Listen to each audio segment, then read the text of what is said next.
Bueno, Gone Player 12. Quiero empezar a estudiar a fondo la Biblia, pero no sé por dónde empezar, por dónde empiezo y cómo continúo. Esta es una deuda que yo tengo pendiente porque ya me han manifestado esta inquietud otras personas y tengo que quizás hacer un video, pero voy a hacer un comentario breve que quizás te pueda servir, hermano, que estás empezando a estudiar o que querés empezar a estudiar y quizás no sabes cómo comenzar, cómo empezar. En mi experiencia personal, yo empezaría por el principio, por el libro del Génesis. Me gustaría después poder hacer una explicación de cada uno de los libros breve para que la gente tenga un pantallazo general, pero yo empezaría por el principio, por la historia de la creación. eh, Seguiría con el libro del Éxodo también, ¿sí? Y después saltaría a los evangelios, en especial el Evangelio de Juan. De los 4 evangelios, el primero que yo leería sería el Evangelio de Juan y luego leería los otros 4. Vos recordá que son todos testimonios de personas, en el caso de los evangelios, que cuentan la misma historia desde diferente óptica. Y no es porque sí, no es que, este, bueno, es casualidad que sean 4 evangelios, sino que realmente habían cosas que decían unos que otros no decían, ¿sí? Esto es como si fuera una partitura de una orquesta, donde hay el silencio de uno, se escucha lo que otro tiene que decir, y en conjunto los 4 evangelios te cuentan la historia de Cristo y te muestran la historia de Cristo. Ahora, ¿qué haría yo? Al haber leído la historia de la creación, al haber leído un poco la historia del Éxodo, la salida de Egipto, tener una idea quién fue Moisés, quién fue Abraham, ¿sí? Esta descendencia o este linaje, y al leer los evangelios, lo que haría yo es, cuando voy leyendo los evangelios, y cada vez que hay una referencia a pie de página, ir a esa referencia que está en el resto de la Biblia. A veces te van a llevar esas referencias a los libros de Moisés, a los 5 primeros libros. A veces te van a llevar esas referencias a los salmos. A veces te van a llevar esas referencias a los libros de los reyes, etcétera. Entonces, de esa manera, podés tener un pantallazo. Después podés hacer el estudio que vos quieras, cronológico, desde el principio al fin, ir al libro de Apocalipsis, etcétera. Pero te recomiendo esa manera. La otra forma es hacer un año bíblico. Un año bíblico. Vos podés buscar en diferentes plataformas, podés buscar aplicaciones o en páginas de internet, podés buscar años bíblicos diferentes que están estructurados de diferente manera. Pero yo empezaría por el Génesis y empezaría por los evangelios, en especial el libro de Juan.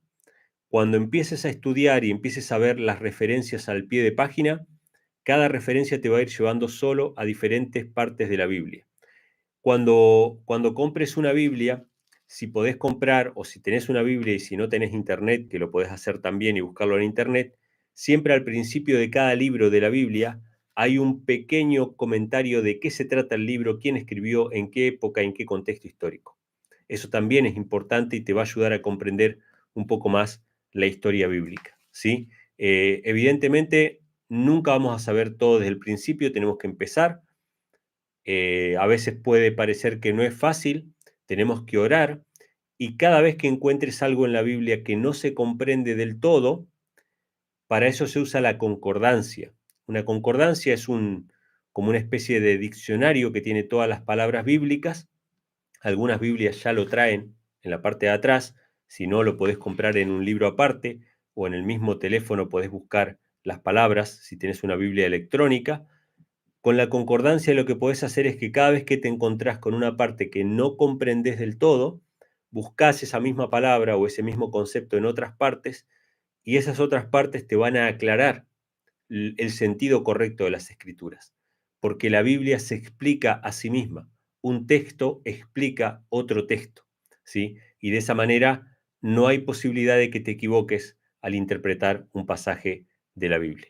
Así que ese es mi consejo con respecto a cómo comenzar.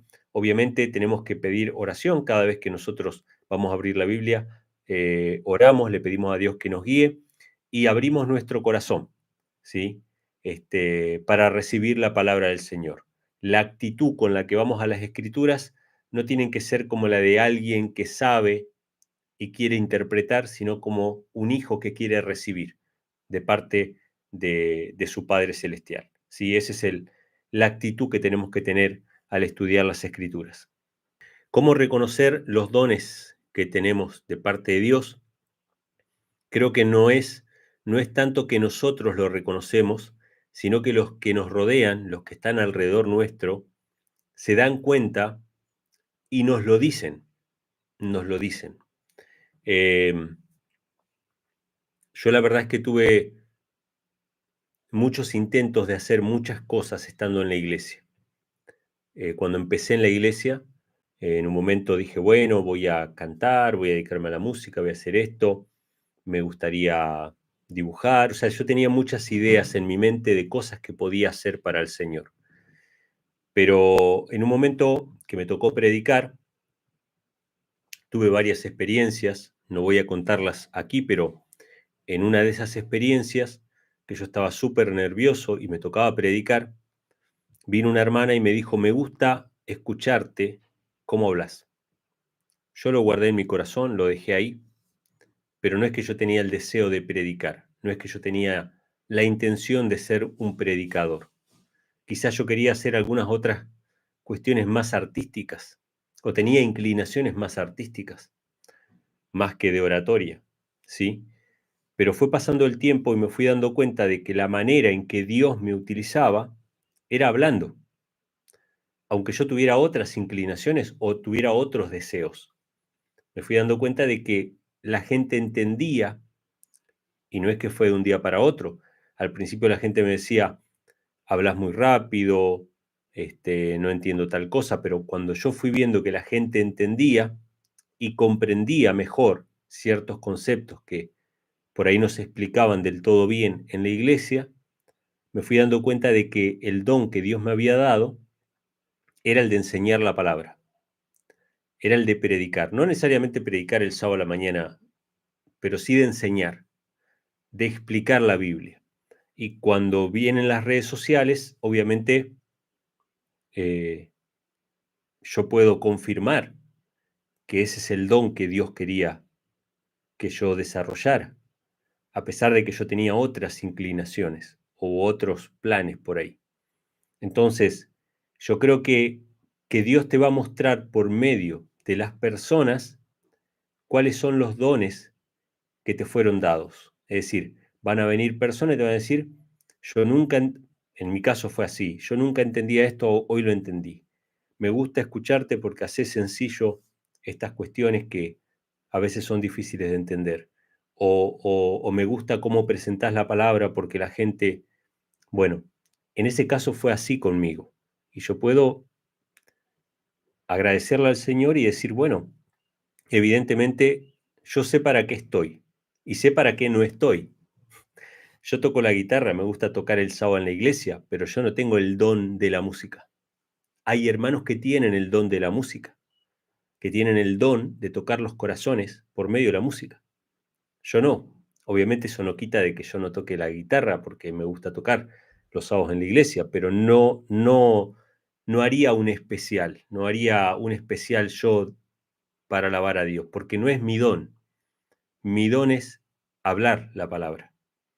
¿Se entiende? Entonces, creo que cada uno va a darse cuenta por los frutos, como dice la Biblia, ¿no? Por los frutos. ¿Qué cosas están dando frutos? ¿Qué cosas están ayudando al avance de la obra? Esos son tus dones espirituales. Hay gente que no es hablar, que es cuidar, ayudar, alimentar, etcétera. Hay muchas cuestiones que se pueden hacer, pero te vas a dar cuenta porque la gente misma te lo va a decir. La gente misma te lo va a hacer entender. Si no querés perderte ninguna de nuestras transmisiones en vivo, suscríbete y activa la campanita para que YouTube te avise cuando estamos en vivo y puedas participar.